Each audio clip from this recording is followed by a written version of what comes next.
यदि 6 अंकों की संख्या में दे रखी है, 24 से विभाज्य है, तो पी क्यू का अधिकतम संभावित मान ज्ञात कीजिए। एसएससी सीजीएल टायर 2 में पूछा गया है 2023 के अंदर।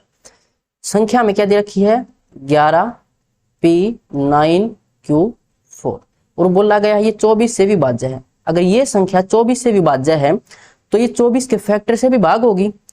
24 के फैक्टर अगर हम देखें तो ऐसे होते हैं 2 गुणा 12, ये भी 24 हो जाएगा, 4 गुणा 6 भी हो जाएगा। लेकिन हमें ऐसे फैक्टर लेने हैं जो कि को प्राइम हो। अब को प्राइम का मतलब होता है जिनका HCF 1 हो, यानी कि उन दोनों में कुछ भी कॉमन नहीं होना चाहिए।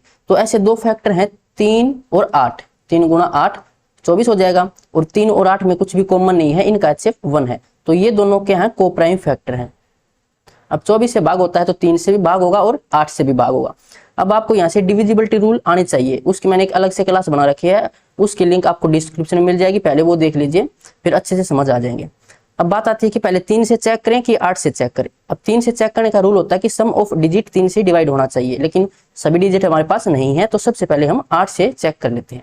अब 8 से रूल होता है कि लास्ट के 3 अंक 8 से डिवाइड होने चाहिए। 3 अंक हो जाएंगे, 3 अंक का ये 9 क्यू 4। अब ये 8 से डिवाइड होना चाहिए। इसने एक बात और बोली है कि यहाँ पर पी क्यू का अधिकतम मान होना चाहिए, तो क्यू हम अधिकतम से स्टार्ट करेंगे, यानी कि 9 से स्टार्ट करके देख लेते हैं। अगर यहाँ पर मैं क्यू की जगह 9 रखूं तो 9 9 4 ये संख्या हो जाएगी। इसको डिवाइड करके देखो, 8 एकम 8 बचेगा 1, और 8 दूनी 16 बचेगा 3, 34 से डिवाइड नहीं होता, यानी कि 9 तो नहीं हो सकता। अब हम यहाँ पर 8 रख के देखते हैं।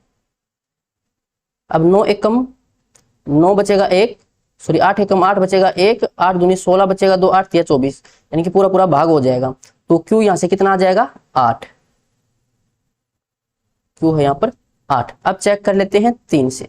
3 से चेक करने का रूल होता है कि सम ऑफ डिजिट 3 से डिवाइड होना चाहिए, या फिर जो 3 और 3 के मल्टीपल है उनको हटाते जाना। देखो 9 3 से डिवाइड हो जाएगा, हटा दो, 8 और 1 9 3 से डिवाइड हो जाएगा, फिर बचा 4 और 1 5, 5 जमा में पी, 5 जमा पी। अब ये 3 से डिवाइड होना चाहिए, तो पी में यहाँ पर क्या रखूं, यहाँ पर मैं 1 भी रख सकता हूँ, 5 और 1 6 हो जाएगा, लेकिन 1 नहीं रख सकता, इसने बोला अधिकतम मान, यानी कि सबसे बड़ी वैल्यू रख के देखो। 9 अगर मैं रखूं यहाँ पर तो 14 हो जाएगा, डिवाइड नहीं होगा। 8 अगर रखूं तो 8 और 5 13 डिवाइड नहीं होगा। 7 रखूं तो 7 और 5 12 हो जाएगा।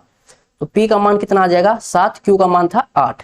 पूछा गया पी क्यू, यानी कि 8 गुणा में 7 कितना आ जाएगा 56। तो ऑप्शन ए इसका राइट आंसर हो जाएगा।